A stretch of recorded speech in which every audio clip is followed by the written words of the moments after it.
Okay, so this is where we are. We are looking at this.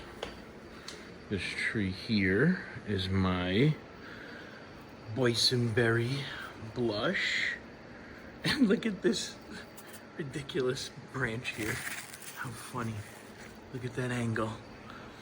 Hey, I'm not taking it off. That's potential fruit growing there for me. So I definitely want to maximize figs production. Here we go.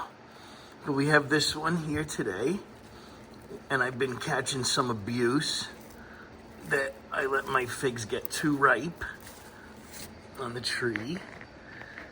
So let's see what we have here. All right, look at that beauty, huh? Look, 0 sep. Right, well, let me look with my real eyes.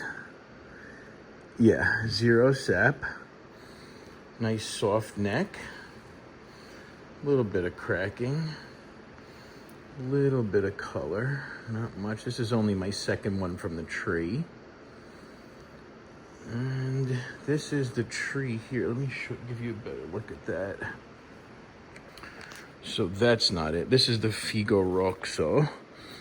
And soon I'm gonna take off the tips to induce fig production. But I haven't had to do that. For example, here, this is my prosciutto tree. Most likely, my prosciutto tree. Funny story there that we could talk about another time. But this one here, I was going to top it to induce the fruit production, but I'm trying to time it with the winter months also, so I'm not in a rush here.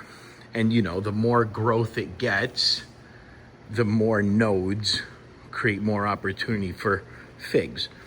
But look, I didn't even top it, and boom, they started coming out little by little. And here they are, without even topping it. So again, topping it would be me trying to manipulate the timing, but I'm not seeing any need to manipulate the timing on it. I mean, I might at some point. Like this one, there's little tiny bumps coming out. This one here has got this little tiny bumps, but there's no reason to rush, because again, I'm just waiting for, now I'm just walking around showing everything. I need to make room here. Look at this disaster. This is just way too much. This is my Colonel Littman's Black Cross. This is my Ondata. I decided to leave it indoors. It gave me a nice 15 figs or something like that this season. And I'm gonna take a couple air layers over here and bring that down to size. So that'll help with the spacing. This will move. Look at this nice leaf. It's just, it's nothing wrong with it. I mean, I burned it a little bit, but it's just naturally falling off the tree. I love when they start looking like this during fall, when it's healthy, when it's coming off the tree in a healthy way. So that's also gonna go somewhere else. I'm not sure it's even a real Tia Pena. I don't think it is, based on the fruit that I had, but it's such an amazing fruit. It's one of our favorites. It tastes like guava and mango. I don't know, it's incredible.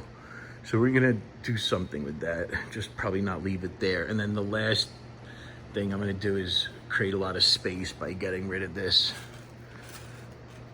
the I-258. I'm gonna do some cutbacks there, some air layers, and I'm probably gonna do some grafting on it. So that's gonna be my exciting first time ever grafting winter project. Oh, so I was showing you so look at all these babies. Like, look, this is a black Tuscan. It needs to get some love. I'm also going to be upgrading my electric panel. So I have an electrician coming who's gonna jack me up over here. So I'm gonna put a couple more lights up there. Yeah, this is my going overboard section. Look at this Jolly Rancher. Look at this thing loaded up with figs. I don't think any of them are gonna make it the first year. I already have some that aren't looking good. And I'm not sure that there's consensus as to the reason why, but I think the first season it drops a little bit, and some people say it needs to be caprified, but I've seen some nice figs recently coming from this tree, not mine, from Jolly Rancher, that's not caprified but still red on the inside, look real good. That was from the Fig Father. So somewhere in here, I honestly can't even tell you where. This here is Cosme Magno. These 4 are Figo Roxo.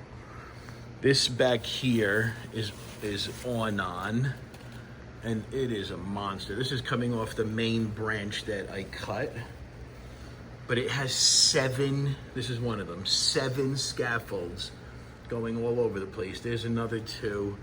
It's growing so vigorously. Look at my, well, I guess this is turning into a little update. This is my De La Senora Hibernenka, which just to me tasted, you know, it's a very young tree, and that's what the taste reflected. It was very young, but I'm starting to notice a little different. This is the 2nd crop that it grew, so it took a little break, and now you can see a little, I don't know if you can see that, a little color starting to show on this. So let's see if that has some, let's see if the flavor changes as well. So the one tree I'm trying to show you, I haven't actually shown you yet. Where is the thing? Okay, so here's the Boysenberry, and it goes up there. It's this one back here. It's this real healthy tree. I have my Boysenberry and Figo Roxo and Cosme Magno all remind me of MJ. They're all right next to each other. And I got them from very good sources. Eric on Figbid is where I got this Boysenberry. This is Figo Roxo. I got this from Alba Figs. But Eric, I got the Boysenberry and Cosme Magno from Eric on Figbid. All right, let's go open this fig up. I mean, this thing is an absolute beauty right here. I am super excited to get in there, and I did not let it get mangled and overripe. What was it called? My raisin figs, because of how much I ripen them. Hey, I like them ripe. They're not overripe. All right, every now and then I let one get overripe. Fine. Okay, goodbye. All right. Look at this. Boysenberry Blush. This is my 2nd one from the tree. It only has 2 on it. It put out 2 figs and then went into grow mode, and I've been supporting that. And I wanted to start putting out figs. This is an indoor fig tree. I wanted to start putting out figs soon. We'll work on that really soon. But look at this beauty. I've been getting abused that I let my figs get too ripe. And this is definitely ripe. Look at this thing, it's great. Look at that skin. Is that, it almost looks translucent there. Like, is that sugar? So I bought this fig. Let me weigh this one. I bought this, oops, in, where was it? March of this year, March 25. Oh, I forgot to guess. I was gonna guess. It was 43. I was gonna guess 43. No, I was gonna guess like 40. But I bought this from Eric on Figbid.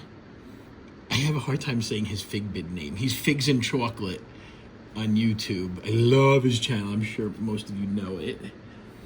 But I think it's like Eric Evdurtschi, I think, on Figbid. But he's great. I love him. I love his stuff. I love his figs. You know you're getting real good stuff if you get it from him. All right, so this is my Boysenberry Blush. Okay. I thought it was gonna be more red. So the first one I had from this tree was really deep red, and I honestly didn't see it getting ripe on the tree, so that's on me. But it got super ripe. It was drying on the tree, and it got so concentrated that the bricks, this is too high, got up to 45 or somewhere around there in the 40s. That's just too much. I mean, you can still taste it was a good fig, but I mean, when it's dry like that, not that it's too much. I mean, everything in context, right? So if you're eating dried figs, that would be great. That would be the best dried fig you'll ever eat. So, all right, let's see what we get on the bricks. No, stop it. What is happening? 19.1? Seriously, this is an indoor fig. Hold on, I'm just gonna eat. Oh, this is phenomenal. Whoa, there's so much flavor. I don't know. I feel like maybe this fig is off. It's definitely not as sweet as I'm used to, but it tastes really good. Oh, there's the earthy tone. You know it's a young tree, right? It's a super young tree, so this is obviously not representative of the true flavors. But wow, how did that start? Okay, it started with some real wild fruits, like something I don't know, like a tropical thing. Then it went into like that mildy, like cantaloupe melon flavor from a young fig. And then it went to the earthy tone that I've been getting from some of my, like, Niracello de Elba, or I don't know how to actually say that. And then my Ondata did that until it matured, and then that earthiness went away a little bit. Oh, I should tell you what I'm doing in case you don't know. I am taking a more concentrated sample from down here. It's not going to change much. It's definitely not as sweet. I don't know what's going on with this fig. Oh, I got to end the video. Look at that. It changed by almost 5. I have a piece of fig skin stuck in my throat, in the back of my throat, and I'm about to start doing nasty sounds you all don't want to hear. All right, more to come on Boysenberry.